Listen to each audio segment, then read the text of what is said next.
Assalamu alaikum wa rahmatullahi wa barakatuh. Welcome back to Mufti Q&A. Question says, Assalamu alaikum. I'm a 20-year-old Muslimah who sees marriage being, says here, sees marriage a being wajib upon her. I've had proposals from Muslims upon the Sunnah with righteous character. However, my mother wasn't in support of me getting married until I have a degree so that I can have some level of self-sufficiency and not have to be fully dependent on a man. She has good intentions. She's worried about me. I'm in medical school and I will graduate in 6 years, inshallah. Having a degree is viewed as a prerequisite to getting married in my family. I cannot wait for 6 years before getting married as I fear for myself. My grandfather is my wali and he agrees with my mother on all matters. What can I do? Am I allowed to displease them and ask one of my uncles to act as my wali in order for me to get married? Sorry for the lengthy question. Jazakallahu khairan. We say wa alaikum assalam wa rahmatullahi wa barakatuh. May Allah reward you well.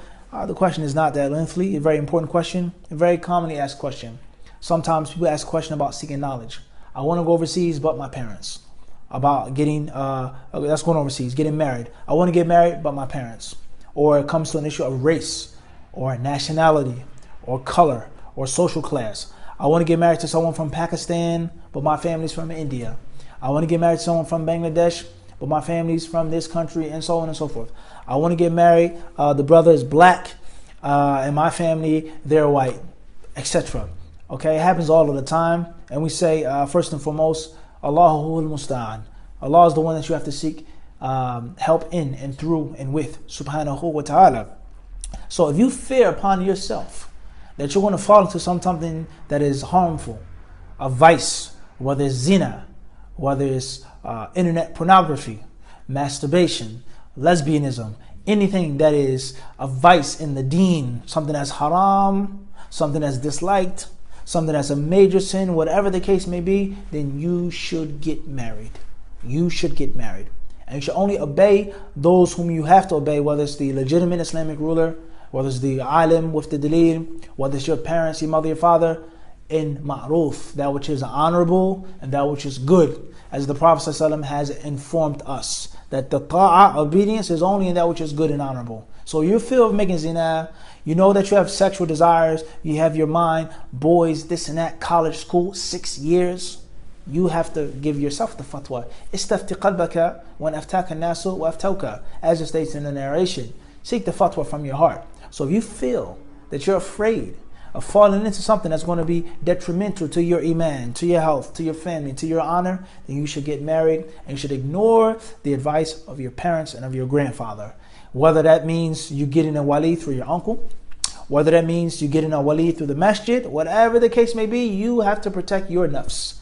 And in your grave, on Yawm al-Qiyamah, your father's not going to be there, your grandfather, your mother, no one is going to be there but you and your good deeds, and you and your bad deeds. As Anas radiallahu anhu narrated in the Sahih, that 3 things will follow the deceased to the grave. 2 will return and 1 will remain, your deeds. So that's my advice in brief.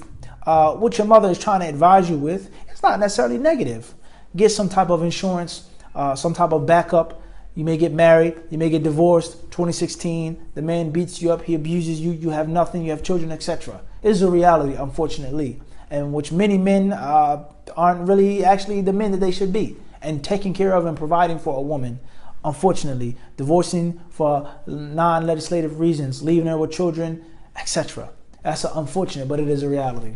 So what your mother is telling you is not that bad, but your mother has to realize your situation as well. So what I would advise you to do is go to your mother, speak to her, inform her, I'll continue to go to school, I want to get married, so on and so forth. 6 years is a long period of time.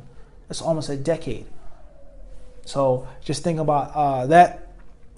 Talk to your grandfather, try to explain to him, try to convince him, ask Allah to open up their hearts, and listen to their advice as well. If you can fast, if you can't fast, if it's a fitna, chastity is priority number 1. Medical school is priority number 2. And don't ever forget, dear sister in Islam, Allah, inna Allah huwa razaqu dhul quwwatil mateen. Allah is the provider, not the medical degree, not your mother or grandfather. I ask Allah to bless you. Allah surely knows best.